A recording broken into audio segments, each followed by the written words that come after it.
السلام عليكم ورحمة الله وبركاته، ازيكم عاملين ايه؟ يا رب تكونوا بألف خير. اللهم صل وسلم وبارك على سيدنا محمد. حطي السجق في المية المغلية هتاكلي أحلى وأطعم سجق انت عملتيه في البيت بكل سهولة، بجد بدون دهون ولا زفارة ولا أي حاجة خالص. الطريقة دي حلوة قوي هتعجبكم، ما تنسونيش في لايك واشتراك وتفعيل الجرس عشان يوصل لكم مني كل جديد.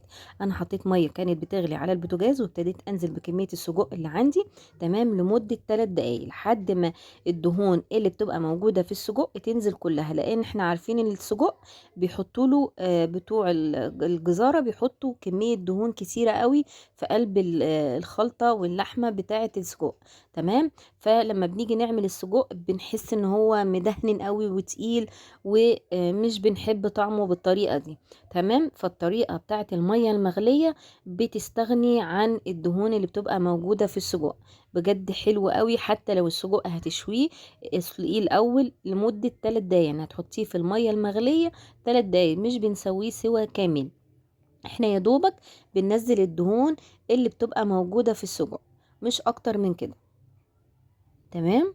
زي ما انتم شايفين اهو.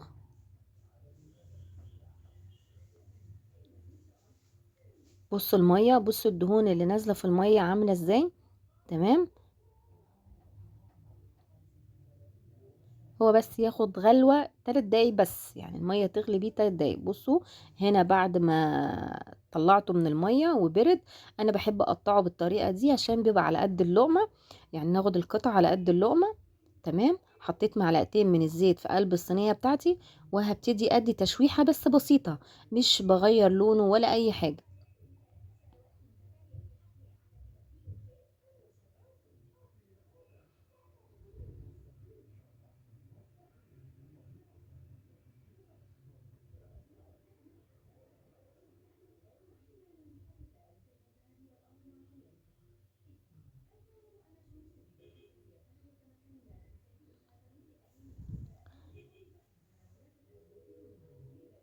هبتدي هنا انزل ببصل، اي كمية بصل انت حابة تحطيها، تمام. دول بصلتين بس كبار، مقطعاهم شرايح. ادي كده تقليبه للبصل مع السجق، تمام. وهسيبه لحد ما يدبل شوية، مش هنزل اي مكونات تاني لحد ما البصل يبتدي يدبل شوية، ينزل طعمه مع السجق. عايزه اقول لكم طعمه كان حكاية، بجد طعمه حلو قوي قوي. وكان خفيف، مش تقيل مش دسم، زي اللي احنا بنعمله عادي من غير سليق، تمام.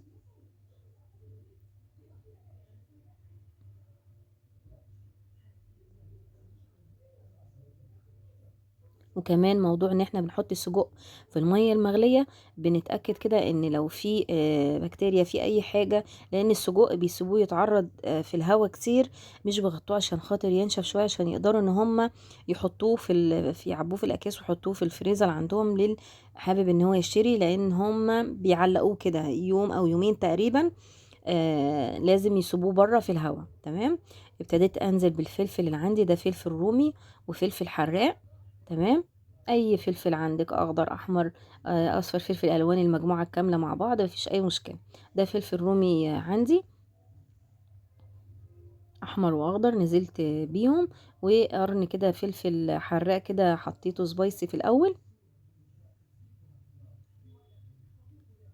حابه تحمري بطاطسايه الاول وتنزلي بيها، ما فيش اي مشكله، يعني كخضار زياده، حابه ان انت تكتري في الوصفه، هتحمري كده بطاطستين كده حلوين وتنزلي بيهم برضو في الوقت ده. هنا دول 5 فصوص من الثوم، انا دقاهم مع كزبره ناشفه وسنه من الملح، تمام. وسعت لهم كده في النص عشان خاطر ريحه الثوم تطلع. اقلب كده الثوم مع نفسه الاول، وبعد كده هقلبه في قلب السجق، بس انا حابه ان انا اطلع ريحه الثوم الاول، نديله كده تحميصه خفيفه، تمام. خلاص كده انا ريحه الثوم طلعت معايا، فانا ابتديت ان اقلب كله مع بعضه.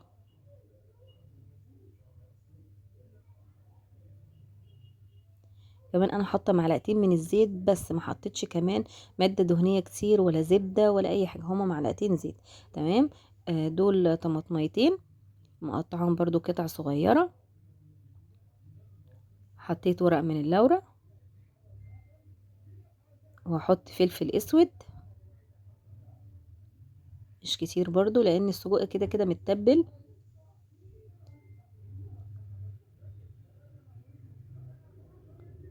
هحط كده جوز الطيب، حاجة بسيطة كده بالسكينة كده، هبشر حاجة بسيطة. تمام.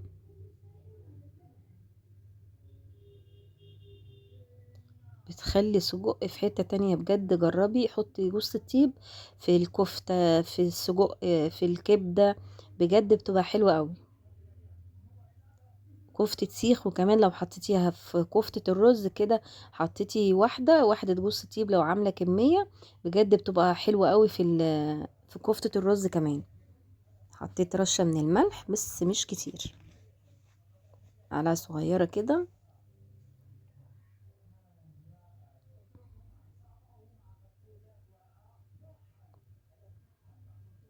هبتدي انزل هنا بكيس من الصلصة، او معلقة كبيرة لو عندك برطمان، حطي معلقة كبيرة محترمة كده من الصلصة.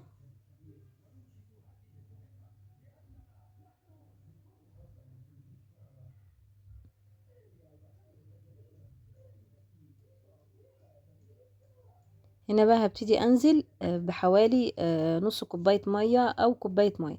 تمام. احنا حاطين صلصة، فاحنا عايزين صوص كده عشان خاطر الصلصة تدوب فيه، وكمان يبقى فيه نسبة صوص بسيط كده. هي كمان الكوباية دي هتتبخر، يعني مش هتبقى موجودة كلها، هيتبقى حوالي حاجة بسيطة من المية. يعني الخضار برضو هيشرب شوية، والسجق هيشرب شوية من المية اللي احنا حطيناها، بس بجد هتفرق معاكي. لازم يبقى فيه سوائل تخلي الحاجة تبقى مستوية معانا وتبقى جوسي كده وحلوة.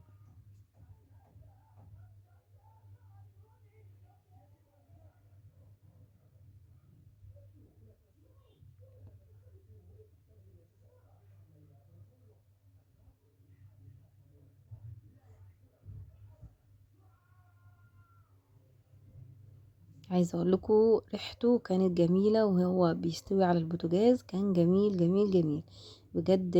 حلوة قوي الطريقة بتاعت السجق دي، جربوها وبجد هتدعولي.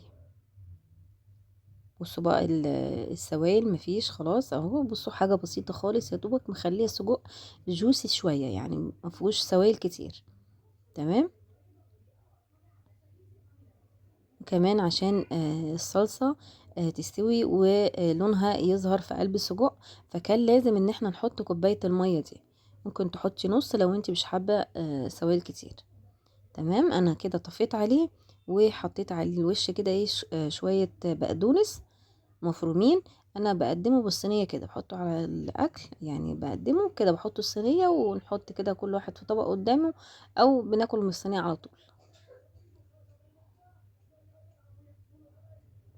كده حاجه كده ماليه البتاع دوت صينيه الاكل بتاعتنا بتبقى حلوه قوي. السفره بتاعتنا ايا المكان اللي بتاكلوا عليه، سفره او صينيه، ترابيزة، بجد بتحطيها كده في النص، وتحطي جنبه بقى مكرونة محمرة، رز، اي حاجة، بيبقى حلو قوي. انا اكلته الصراحة بعيش مع